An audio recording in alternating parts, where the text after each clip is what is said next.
the old. Oh, man. It's Tonto. Holy Tonto. No, it's less here. But you know what? I'm still working on Spanish a little bit. I watch the Spanish animals. So far, it's great.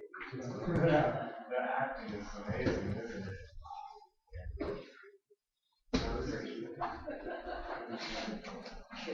Okay, we're getting going. Tonight, if you are interested, there are a couple of political forums going on over at work. 5:30 and 6:30, Jeff Kastner and Bill Tebow. So that's the VA. And Bobby McFadden and District 2 Council. County Commissioner.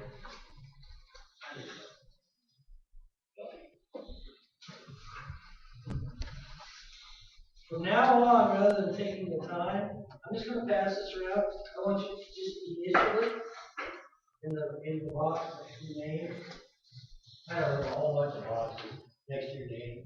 And there's only one that says June 6th. What's June 6th?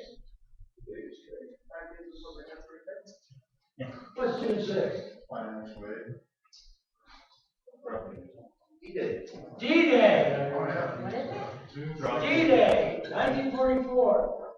That is when the Allies invaded Europe. One is a movie, sort of long version, but it's a movie called Longest Day. Man, it's good. Man, it's good. Watch it. If you like war movies, you don't like war movies, you probably won't enjoy it.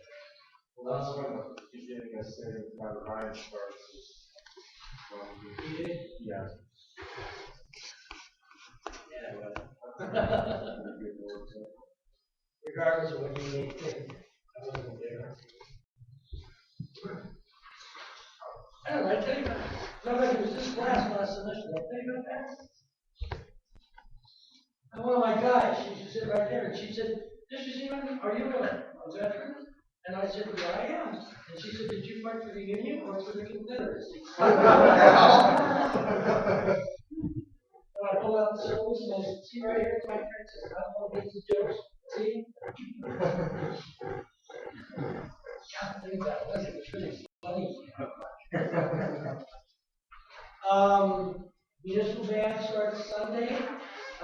If you think you might like, it's really nice.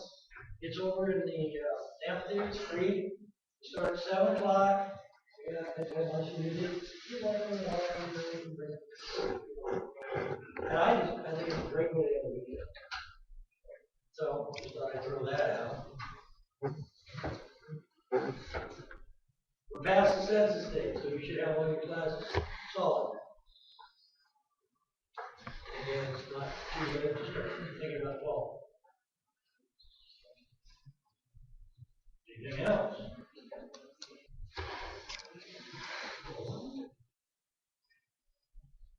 Oh, it's going to be long.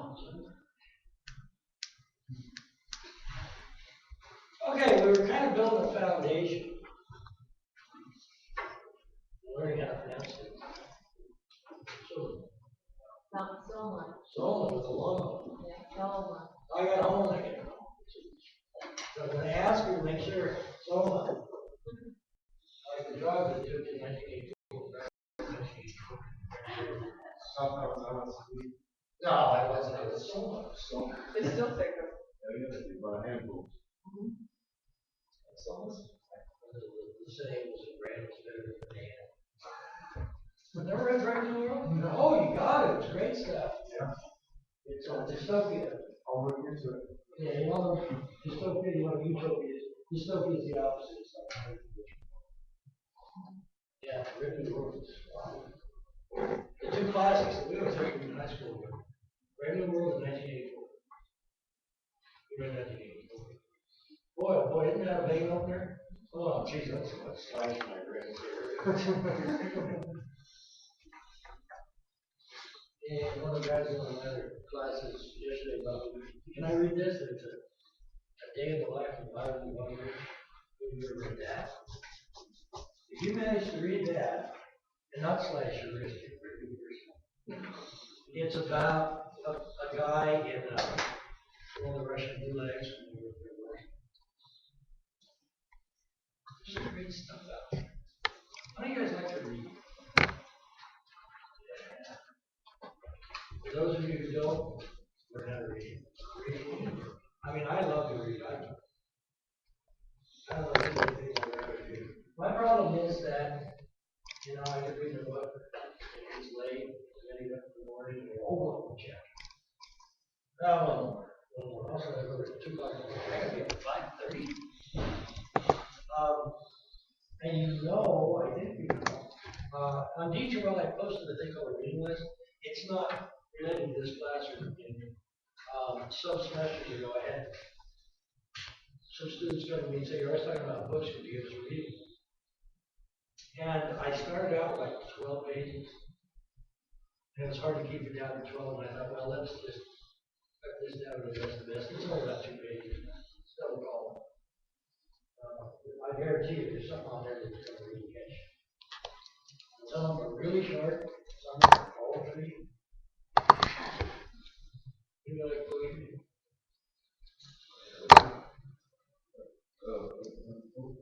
Oh, yeah, you look like Julio. Do some more.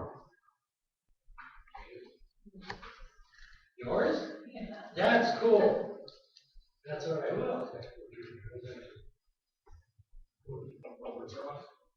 Robert Frost. He's all right. I like the romantics. Keats, those guys. And I love, absolutely, A.M.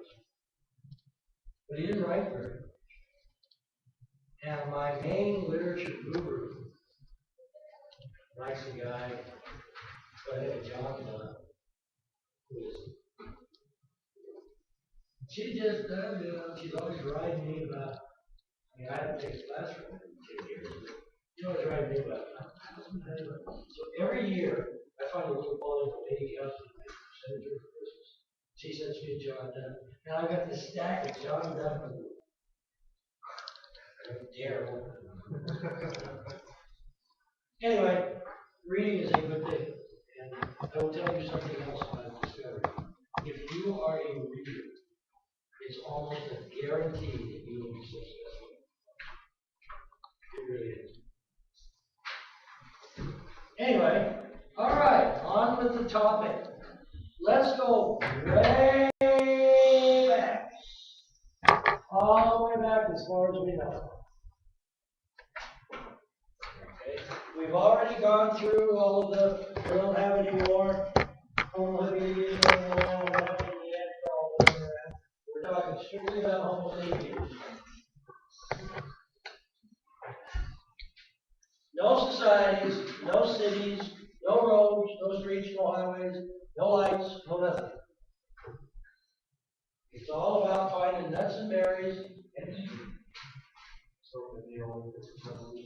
This is the Paleolithic. Almost everybody was living in very small, usually family bands, extended family bands. 25, 50 people. Remember, we've got a very, very low population density. There aren't very many people on the whole planet. 50,000 years ago, maybe there were 10,000 people. However, we're pretty good at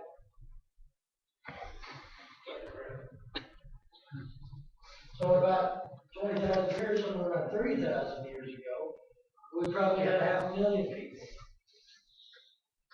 By 10,000 years ago, we probably had about 6 million. But think about it, 6 million people in the whole world. Man.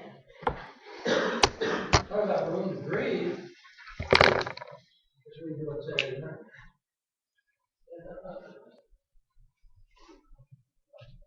During the Paleolithic era, almost all of our waking moments were dedicated to survival. And most of that survival was either hunting or inventing and creating tools to hunt with. We followed the seasons so we could always be, bless you, someplace where there's nuts and berries, and we followed the herds. And that's how we did it.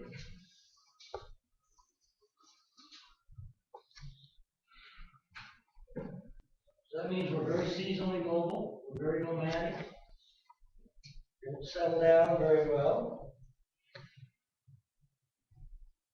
Because we're moving around all the time, we don't accumulate any goods. We talked about that. We move a lot, we don't hang on to a lot.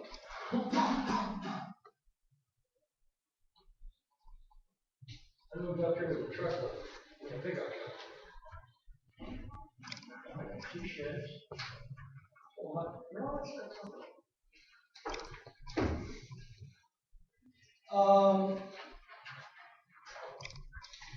The societies we're talking about,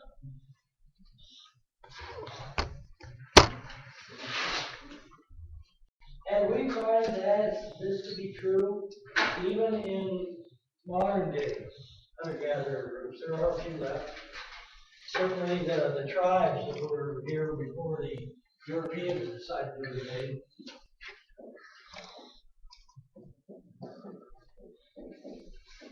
They were very egalitarian.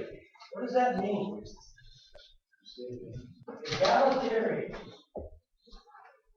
If I say we have a very egalitarian society, what do I mean? Equality.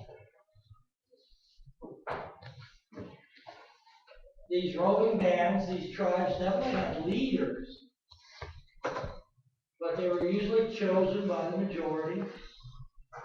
Sometimes they were chosen for their wisdom. Sometimes they were chosen because they were really good at hunting stuff. But they were always chosen because the rest of the group thought that they had something to contribute to the tribe. And as I said, most of them were extended families. But we're not looking like real formal chiefs, kings, formal soldiers. In fact, conflict was pretty uncommon because there was no scarcity of goods. It's time to move, so we move over here. There's somebody here, well, we'll just plan our tips out. No problem. Probably the freest people in all of human existence. Pretty much, wherever they wanted to go, do what they wanted to do. There wasn't a lot of specialization too. One of the things that we find when we start coming into cohesive cultures, one of the things that's necessary for that to happen is specialization. And inevitably, specialization leads to like some kind of tier society. Depending on what your importance to the tribe is, or I think more, it's sometimes it's questionable.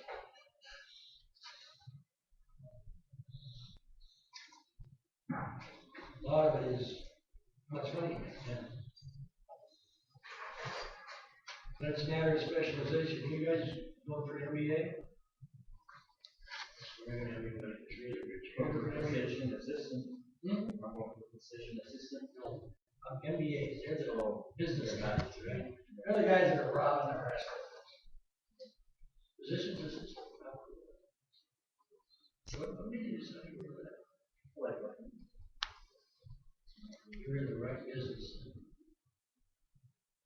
If you are pursuing a career for the money, I'm going to tell you, you're in it for the love, you're going to make money, you love it. Just something I've learned. Unless you decide to follow my footsteps, and then you're going to love every second, you're not going to do it.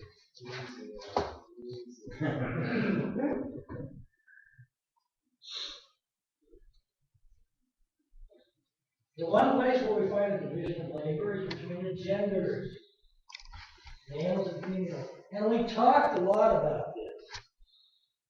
Originally, we believe, we know from artifacts that the religions were mostly matriarchal.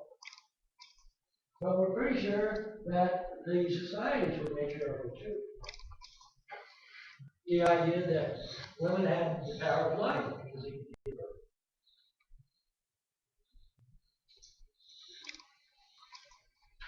Still pretty equal. There wasn't a lot of inequality between the genders. Women, generally speaking, were responsible for the gatherers, gathering food, going out and getting the nuts and berries and everything. And that was probably 70% of the diet. So they were pretty important in the early society. James Cook was one of the first people, he was an English explorer, he was one of the first people to get to Australia, and he encountered the Aborigines down there, and he did quite a bit of study on their society. And one of the things he said was, boy, are they ever equitable? Boy, are they ever equal? Everybody pretty much has the same status. And it's very peaceful. Doesn't mean that there wasn't any competition. You put human beings together, we're going to get competition. And one of the things that really appalled him was he found the high incidence of white people back there. So, no doubt about it, these Paleolithic societies had pretty strict rules. I'm not going to call them laws because they were more rules by custom. Definitely the men hunted, the women gathered. They had rules about distribution of food, and rules about incest and adultery. When they started making rules about adultery, ladies, this is where you started becoming second-class citizens. Because if a man is adulterous, oh well. And I don't really mean, but the thing is that a man, we're starting to gather stuff now. Things like birthrights and inheritance. But a guy wants to make sure that it's his offspring that are inheriting his stuff when he dies. And this is where men start taking charge. And women start very slowly, over thousands of years, women start taking the back seat. Can you believe what the Senate did here? Shut down the equal pay bill. How come we?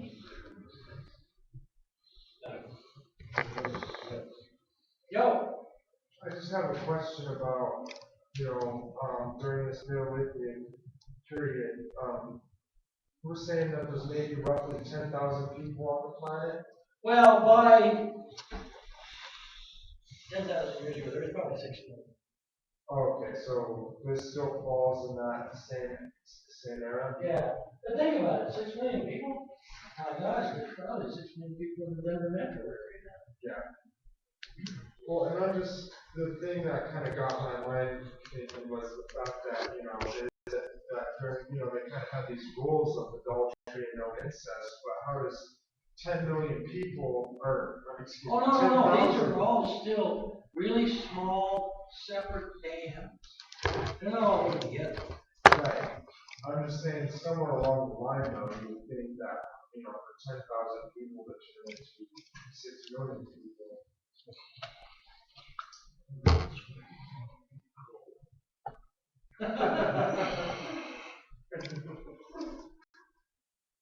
Population is one of those things that unhampered, in this case, it's pretty much unhampered. Doesn't double, it rises exponentially. 248, 1632, 64, like that. And back then, yeah, there were, I mean, the mortality rate was huge and the life expectation was really low. But we had a lot of babies. A lot of babies.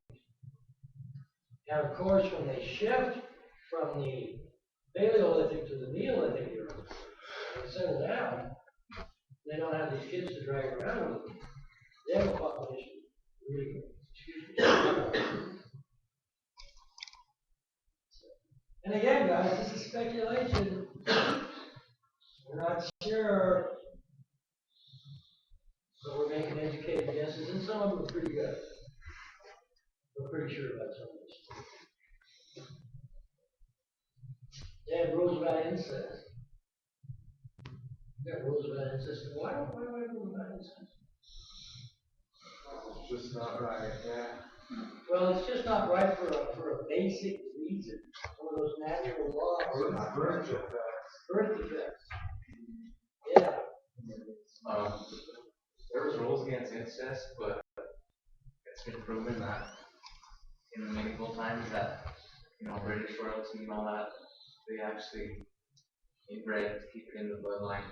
Yeah, they did. And a lot of times it backfired. In the 1700s and the early 1800s, there was a dynasty called the Habsburgs. And by intermarriage, they managed to control most of the thrones of Europe. And they died out because they developed what was known as the Habsburg chip. And it started growing in, out like this and back in. You couldn't eat. You couldn't eat, it could stay out. See, the thing is that as long as you got a deep gene pool, then yeah, you have variations at birth. And if it's a, this is one of the reasons of evolution. And if it's a good one, it stays, and pretty soon it'll become a dominant trait. If it's a bad one, it dies out. But if your gene pool, if you limit your gene pool through incest and things like that, then what's going to happen is those same recessive traits, they're called, because there's so few ways to spread it around, may become dominant, and you're going to have serious problems.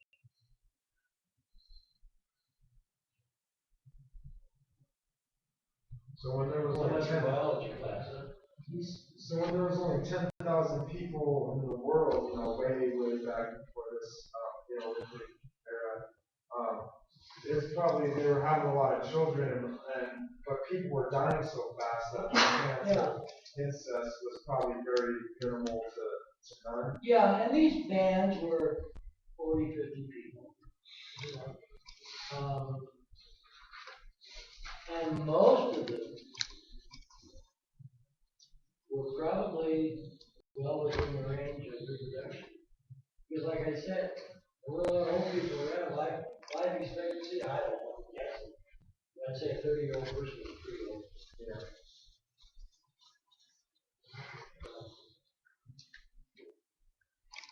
But that's where we lived. And as I said, we spent almost all of our time surviving. Why did we bring that up? I show life expectancy was below 35 years of age. So,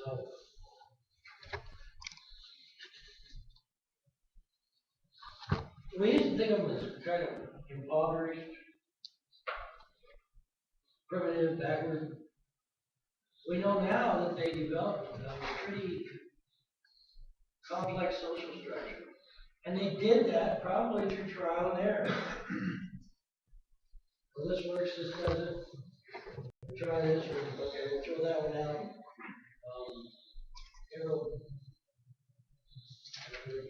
That's where they learn. Some of the things we find is they learn how to alter their environment for their own betterment. One thing we're pretty sure was they used to deliberately set fires so that it would clear the ground out, and then that way it would encourage the growth of the plants they wanted. Get rid of the plants they didn't want.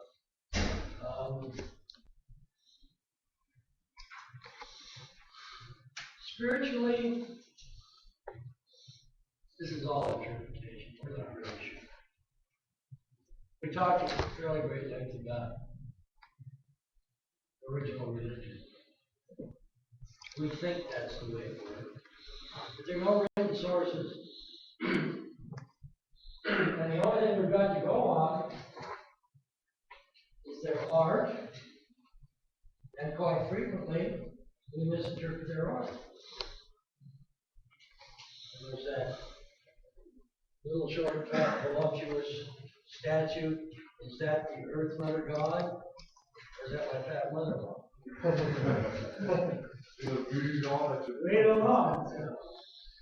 We're going to assume, since there are so many of them, one of two things is true. They are indeed representations of the Earth Mother, or there were a lot of fat mothers involved. I'm not sure which. I think there's a lot of stuff that won't be able to explain too much. All we can do is just, guess. Like the Aztecs, they would record their, they had like daily records of what they saw, and they would paint them on rocks. And it's kind of crazy because they had paintings of dinosaurs on the rocks. Yeah, we kind of wonder about it. Although, again, that's open to interpretation. I'm a great lover of the petroglyphs down in southeastern Colorado. I spend a lot of time there. And I've discovered a whole bunch of myself. Now, I've got one in mind that for all the world was going to be dinosaur. But it's really some kind of four-legged something. We're pretty sure that the dinosaurs did not exist. It's almost or Homo any. We're pretty sure that their period was way before people started walking about two legs. Yeah, do you think, through all the fossil dating and everything, that they would at least maybe find a spirit tip that did something? What? Why did we end up walking on 2 feet? I mean, you know how much trouble that caused? You guys have that problem? You're going to trip with your sinus? Those are all because we're walking on 2 feet. Why would we do that? We needed our friends. That gave us hands. I do want to ask you something. This is okay. You notice how you said before you think dinosaurs their period was before ours. Just out of curiosity, there's like something like 30 or 40 worldwide stories of like floods and stuff. Don't you think that because their bones are a little bit heavier, that might have sorted them out too? That's possible. You bring up a fun subject. No, I'm not trying to bring up creation. I'm actually just talking. No. Really neat class. This guy's wife. And she was English and Jewish history. It was heresy, religion, mystery, and men. Oh, it was cool. And one of the things we did was we looked at the similarity between the world's religion. And the similarities are amazing. Almost every civilization has a flood story. For instance, that's what made me think of. Almost every civilization has a flood story. When we look at their creation stories, they're so similar. Makes you wonder, And I'll tell you up front, I've done my share of studying Greek mythology, Roman mythology, German mythology, Viking mythology, American politics. And I truly believe that I don't think there's a lot of stories out there running around that don't have some basis in fact. I really believe that. What is Greek mythologist in here? Talking about the Minotaur. I don't know what a minotaur is, but I don't know Or what a story behind it? symbolism is. I'm sorry? Boy, you're right on. It wasn't just a bastard child. The dad was God and the woman was a human.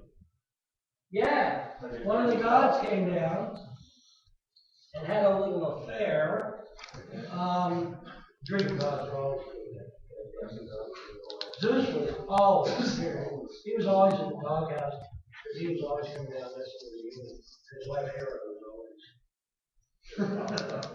Anyway, one of the gods came down and had an affair, like a nicer word, with the king,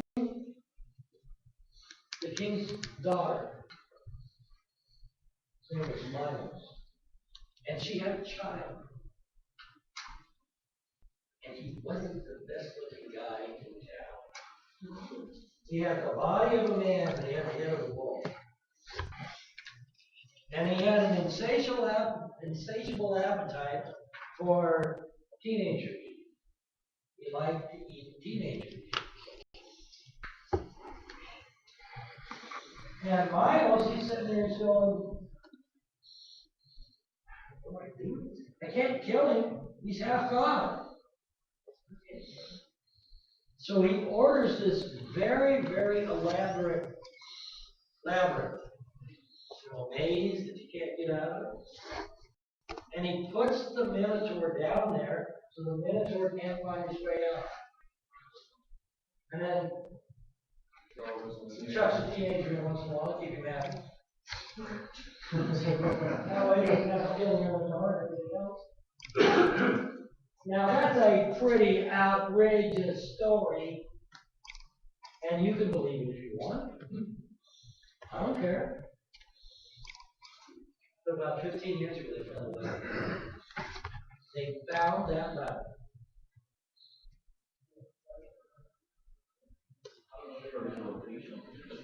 On the island of Minos.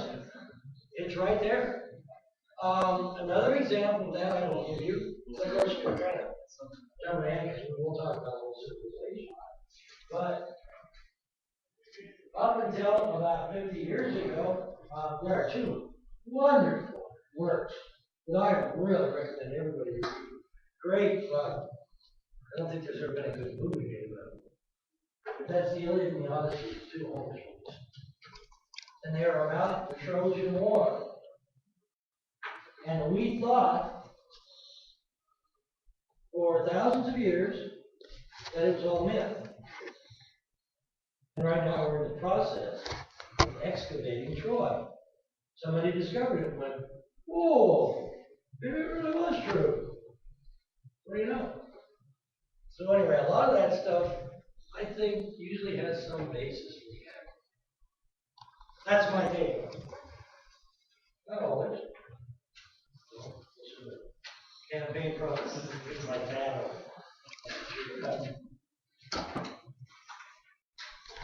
They certainly had a lot of ceremonial, very rich ceremonial life. They had part-time, usually part-time shamans because they were so busy trying to feed themselves. And I talked about that the other day. They were oral traditions. They kept the history of the clan. And a lot of times they were considered skilled at dealing with the spirit world.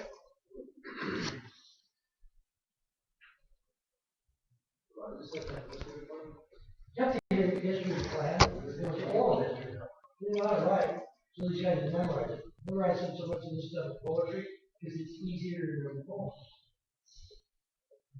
And you know, that's how a lot of these myths. You know, it's like I said, every time I tell a story, it gets better. It's true as it was the time before, but it gets better, and it's got some basis in fact. I can tell you all those things I did in Fort Collins, and I promise you I really did live in Fort Collins. That's true.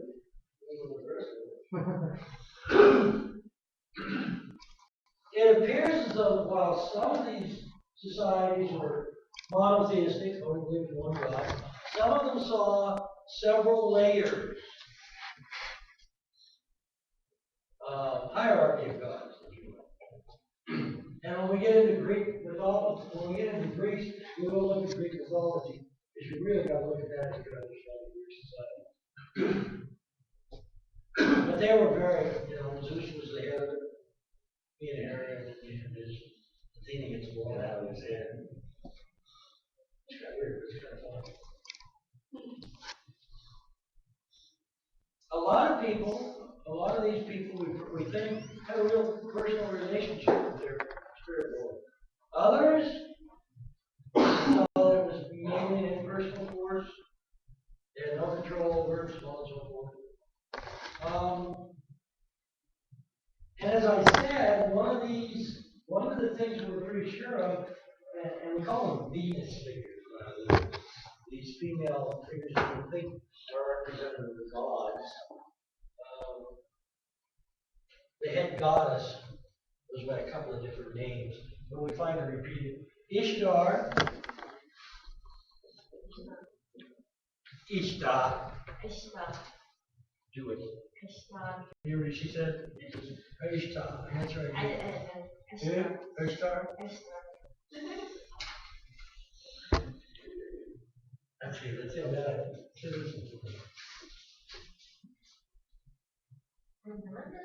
I should have said it. That's what happened. Ishtar. I'm not going to argue with her. She's from there. Yeah. So, you can do it.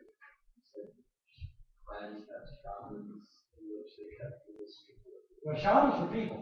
They were the guys that kept the history, and they were also considered to have pretty good connection with the spirit world. In the paleo would be everywhere. Well, they vary depending on your clan. Like I said, some of them were monotheistic, some of them were polytheistic. Some of them had a real personal relationship with their God, some of them didn't. But as I said, so far we're sticking with the story that most of them, thanks to these gals, were probably matriarchal religious systems to begin with. So That doesn't mean we're not going to dig one up tomorrow that throws the whole theory out the window. Sorry. So we're in the Middle East right now. Well, remember, in our migration, we start out in Africa, and it's a very slow process. Why on earth are we going to move any further than we have to get food? Climate changes and stuff like that. What else? Population is going to start growing. But it takes a long time. And so by now, we are up into the Middle East. And that is, we're going to talk about that. We're going to talk about the cradle of civilization. And Florina's going to be able to correct my pronunciation on every other word I say, which is just fine with me. And then, of course, we spread out. We go down over Greece, and we fall, we go down towards Australia. Eventually make our way to Asia, spread into Asia, and Europe. And we think we come from both directions. The last to be populated, we think, was the Americans. So how close is our world geography? Like, you look at a map, here's America, here's South America, here's Africa. How close during this time is our geography compared to now? A large scale or a small scale? The world as a whole. I mean, is it pretty close to what it The looks like continents and all now? that? Yeah. Yeah, Okay. pretty close. Now remember, the geography itself, we went through an ice age and all of that, and that is going to drastically change the makeup of the land. But by this time, the Pangea theory that we talked about, It's already yeah, that's already happened. Well, I should say that's still happening. right. Well, it's continuous. Yeah. Yeah, that's another thing that happened overnight. Right. But the continents were pretty much as we know. Because I'm just trying to Yeah, that's picture right. it. When I see the maps in the books, they have the world looking as it looks right now. Yeah, and in the history of humankind, it probably always has a pretty good. We're missing land. That's another one of the great misses. There's got to be something there. Why didn't they find like a set of stairs that led into the ocean and nobody knew what it was about, or what? I don't know about that, I've read several, you gotta understand that there is some stuff out there that you really not found it, Phoenix back. So you really have to get into critical thinking flow to go in and start looking at this. But, in the guy's name, the Odyssey, Homer's Odyssey, is the story of a guy by the name of Odysseus coming home from the Trojan War. And he has some pretty outrageous experiences. But the funny thing about it is, this guy tried to trace where he thought Odysseus went. And it's real easy to interpret this myth back into what he found. There's one place where Odysseus and his men have to sail between these two monsters, this land monster and this sea monster. Have to get through there, they're going to try to eat at him. And there's a place where the tides are incredible and the shores are not some place you want to crash up against. And he thought, well, that's where that was. You ever read that? I got to tell you, if I was Odysseus, when I got to that island, seriously, I understand. She was half as hot as Homer claims she was.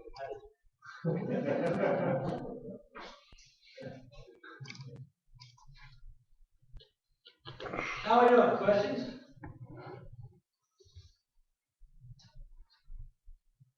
Population is growing. Climate is changing. People are interacting. People are moving. The ice age is coming to an end, followed by a global warming period. All of the places that were before this uninhabitable become not only inhabitable, pretty nice places to live. We got a lot of different environments. Find places that we like to live more than others. So the Paleolithic area is ending. Wrapping it up. Okay, so the Ice Age, during that time, the Paleolithic period was the Ice Age. Well, that was probably the end. Then Population's getting bigger. That's the other reason why we're starting to migrate. More people, getting kind of shoved out of the comfortable little nest.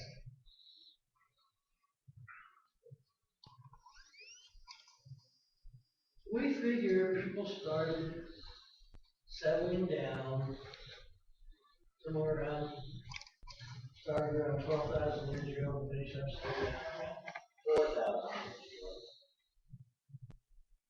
ago. We started developing larger and more complex societies. We only got 30, 40 people in the family. You don't have to have a lot of rules. The more people you got, the more rules you have. The more complex your society is. The more we see specialization, specializational skills. Some people do good jobs, some people do not so good jobs. This is what we talked about already, the Neolithic Revolution.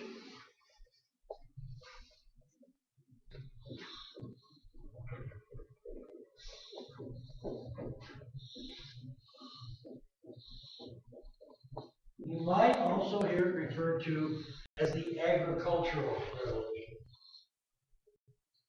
Same thing.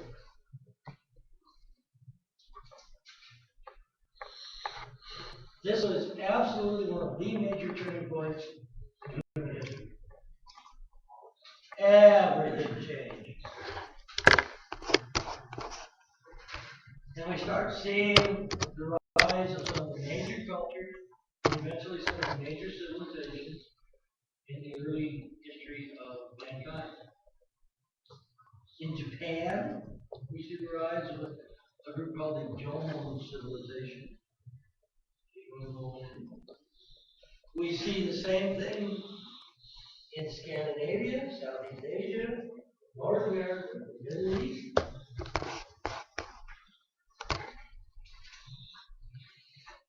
We talked the other day about simultaneous invention.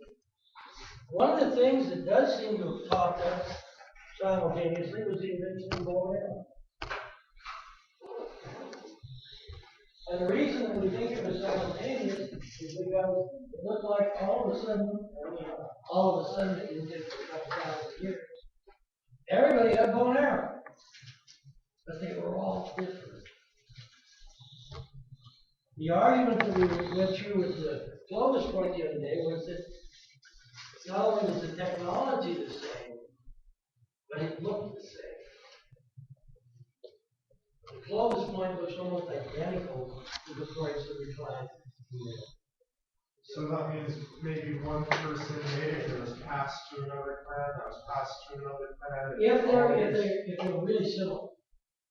If it's the same technology, but it looks different, chances are it was invented simultaneously.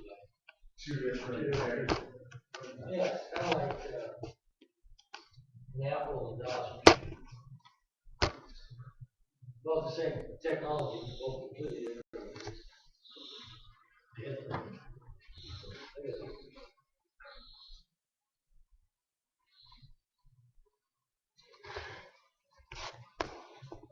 One of the things that this settling down and forming more complex societies leads to, as I said, it leads to specialization, and specialization is going to lead to inequalities. We're going to talk about a couple. There's a tribe. Both of these tribes lasted into the 20th century. So we got a pretty good idea of what they were like. One was the Sun in Africa, and the other one was the Chumash in California. They developed their cultures about the same time. The San still live in the region, the Chumash have been gone for probably a little over 100 years. But they were there late enough for anthropologists to study them.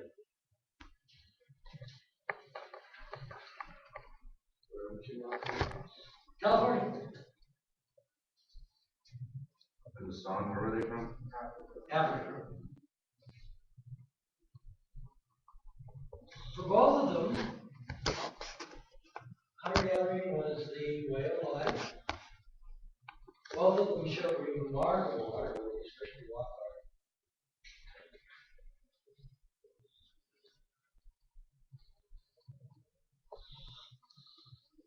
It's interesting.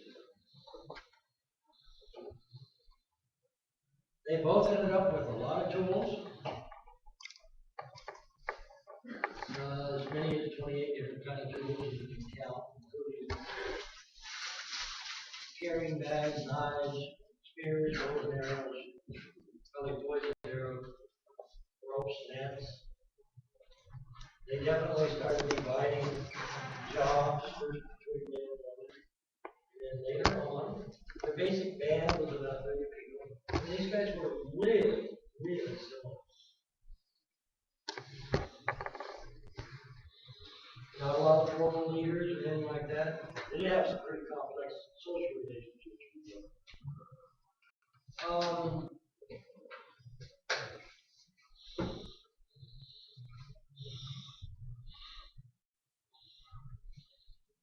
Somewhere along the line, the Chumash invented the plank boat.